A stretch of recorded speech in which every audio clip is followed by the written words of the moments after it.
The morning was golden, the sort of where the sun overflows the horizon like syrup, and the only noise is the low cluck of chickens and the whine of a distant sprinkler.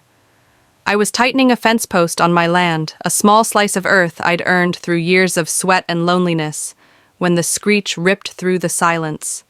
Not a bird, not a machine, a high-pitched wail, human and enraged, followed by the crunch of metal kissing dirt. I straightened hammer in hand and saw it a white luxury SUV nose down in the trench. I dug its back wheels spinning uselessly, flinging mud like a tantrum behind the wheel, or rather climbing out of it was Deborah, the HOA president. Her designer heels sinking into the muck, her pristine blazer steer with brown. She was screaming about bylaws, lawsuits, and my pathetic little farm, but all I could do was grip the tractor's desire to refrain from laughing. As I got set to pull her out of the hole she insisted wasn't there. This was not an accident, it was a reckoning. And it began weeks ago with a dirt path, a stolen shortcut, and an attitude that asked for a lesson. I'm Jack, a retired vet who prefers his coffee. Black my mornings peaceful and my land with respect. The gravel road bisecting my front field resembles a county road, but it's mine deeded cared for and demarcated by signs that cry out private property, yet daily barely after morning light. Deborah's SUV accelerated by through kicking dust up and diverting my chickens. She was not lost. She was not avoiding traffic. She was the HOA queen, hair too bouffant, sunglasses, too big voice, like a megaphone treating my land as if it was her own expressway. I tested patience, first waved on, see no reaction, stood at the driveway's perimeter, hand raised. She zipped by, splattering my boots.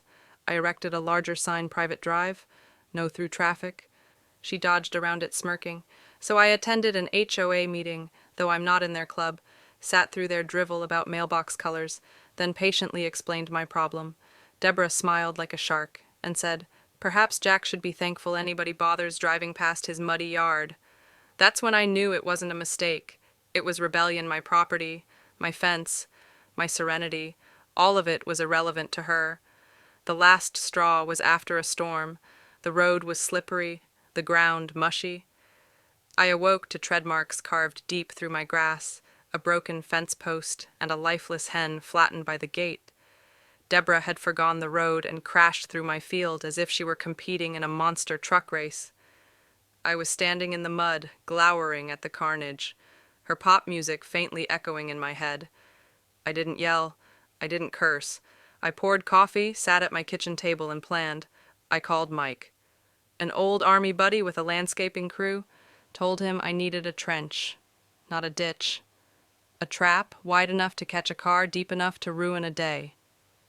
Legal to the letter, Mike grinned through the phone. Said it was the best work he'd done that year. We got permits inspected, property lines, cleared it with the sheriff's office that evening, under a waning sky.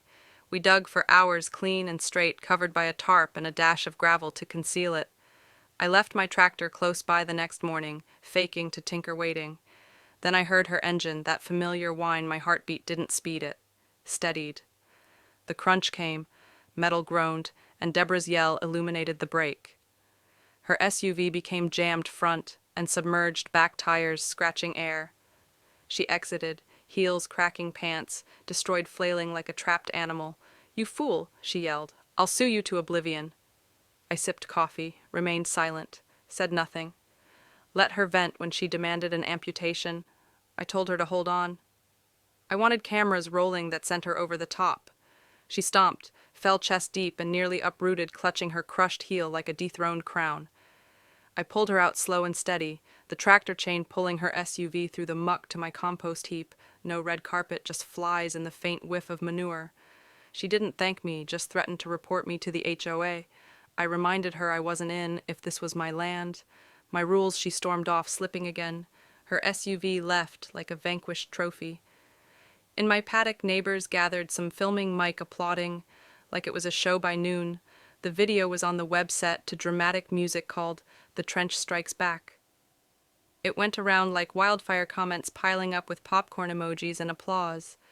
Deborah wrote a rebuttal calling the trench a vicious trap. But my signs and footage derailed her. Her husband called accusing me of cruelty. I told him to be concerned about his wife's trespassing. He hung up quick. I wasn't foolish. Deborah wouldn't crawl away. I traveled to the county office, received certified plat maps establishing the road belonged to me. Ray. The clerk giggled so hard he coughed when I related to him about the trench. I had my nephew Tim edit a video with timestamps, drone shots, and my steady voice over presenting the facts. I counted her battered shipped windows, destroyed grass.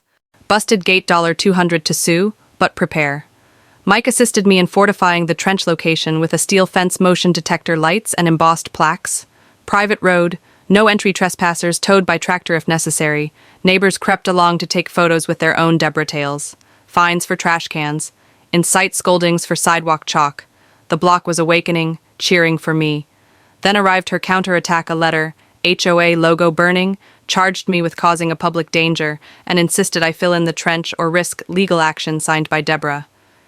It was pompous and toothless. Me land my rights, I sent it to the county with my evidence. Deputy Larson came by saying Deborah said I'd threatened her life. I showed him everything, maps, footage, signs. He viewed the video twice, laughing. She needs to read better, he said, closing the case as filed, but Deborah wasn't finished. Flyers appeared stating me unstable, a threat stating I'd sue anyone close to my property. A fuzzy trench picture was her evidence. I'd had enough. I printed my own letter, polite, factual, with a QR code to the video, dropped 50 copies in mailboxes, no name-calling, just fact. The next HOA meeting was pandemonium. Ron, a neighbor, told me people brought screenshots of Deborah's lies, shared stories of her fines for green shutters or early Halloween decor.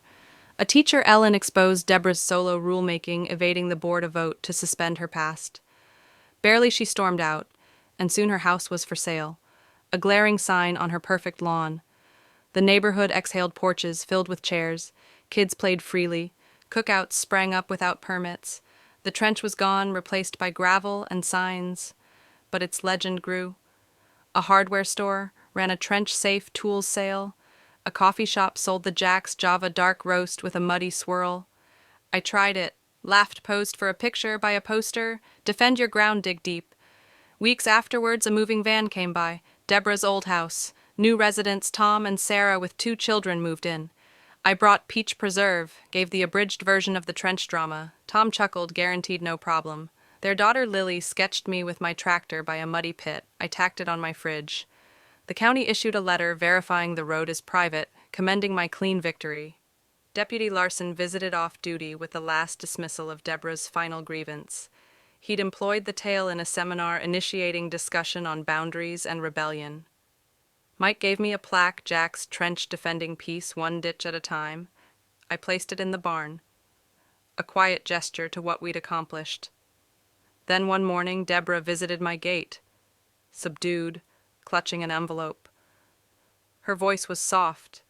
Speaking, she didn't anticipate forgiveness, but understanding. Inside her unsteady handwriting, conceited pride had blinded her. She was going west, hoping her departure allowed the neighborhood to breathe. I folded it with her threats, not for grudges, but history at a barbecue. Neighbors laughed, a cardboard SUV in a pretend trench by the beverages I brought. Colaw shared stories, felt part of something, not a hero, but a neighbor. The trench was smoothed over, but its lesson remained: some lines you draw with steel. Some were dirty. Mine was both, and nobody would cross it.